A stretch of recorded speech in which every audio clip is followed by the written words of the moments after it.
সন্তানকে হারিয়ে প্রায় পাগল পাড়া মা। দর্শক দেখতে পাচ্ছেন এই সেই পাইলট অসীম জাওয়ানের মা। তিনি কিন্তু ছেলেকে হারিয়ে একবারে পাগল পাড়া। দর্শক এপাশে দেখাচ্ছি তার ওয়াইফ কিন্তু কিছুক্ষণ আগে বিমান থেকে নেমে হেঁটে হেঁটে যাচ্ছে এবং আসলে কেঁদেই যাচ্ছে। আসলে সান্ত্বনা দিয়েও আসলে তাকে কিন্তু থামানো যাচ্ছে না, হেঁটে হেঁটে যাচ্ছে আর প্রতিনিয়ত কিন্তু কেঁদেই যাচ্ছে। দর্শক এপাশে দেখতে পাচ্ছেন তার মাও কিন্তু আসলে কান্না করছে এবং কান্না করতে করতে কিন্তু আসলে ছেলের জন্য আসলে আমরা দেখার চেষ্টা করতেছি।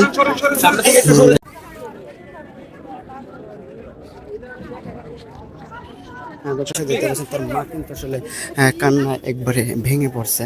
সামনে থেকে একটু সরে যান না।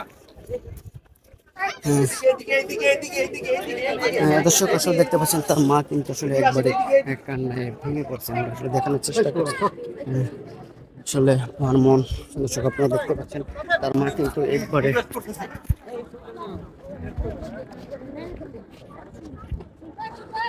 দর্শক দেখতে পাচ্ছেন, আমরা দেখানোর চেষ্টা করছি তার মা কিন্তু আসলে একবারই আসলে শোকাহত। আমরা এ পাশ থেকে দেখানোর চেষ্টা করছি। দর্শক দেখতে পাচ্ছেন তার ওয়াইফও কিন্তু আসলে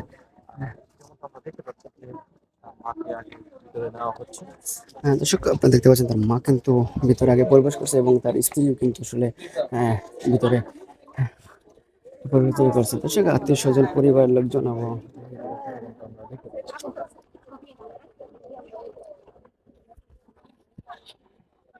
এই সেই বিমান, এই বিমানে করে কিন্তু তাকে আসলে আনা হয়েছে তার নিজ গ্রামে। দর্শক দেখতে পাচ্ছেন এই সেই মানিকগঞ্জের এই মাঠে কিন্তু আসলে এখানে অসংখ্য মানুষ এবং প্রশাসনের ভাইরা তারা কিন্তু আসলে অবস্থান করছে। দর্শক আমি যদি এপাশে দেখাই, এপাশে কিন্তু প্রচুর মানুষ এবং পুরো মাঠে কিন্তু অসংখ্য মানুষ। দর্শক অসীম জাওয়ানকে দেখার জন্য, যিনি বাংলাদেশের রত্ন প্রশিক্ষণপ্রাপ্ত পাইলট, বিগত 14 বছর যাবৎ আসলে নিয়োজিত।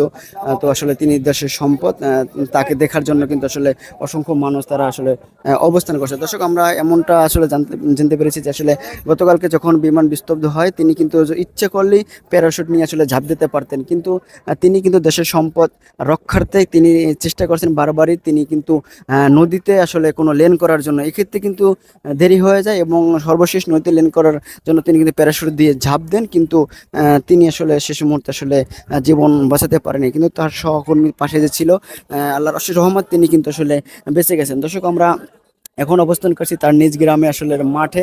এখানে দেখতে পাচ্ছেন প্রচুর পরিমাণে মানুষ, তারা কিন্তু সবাই কিন্তু আসলে তাকে দেখার জন্য, তার জানাজার জন্য আসলে এখানে এসেছে। দর্শক জুমার নামাজের পরে কিন্তু আসলে তার জানাজা অনুষ্ঠিত হবে, এই মাঠে কিন্তু আসলে তার জানাজা দেওয়া হবে, এমনটাই আমরা আসলে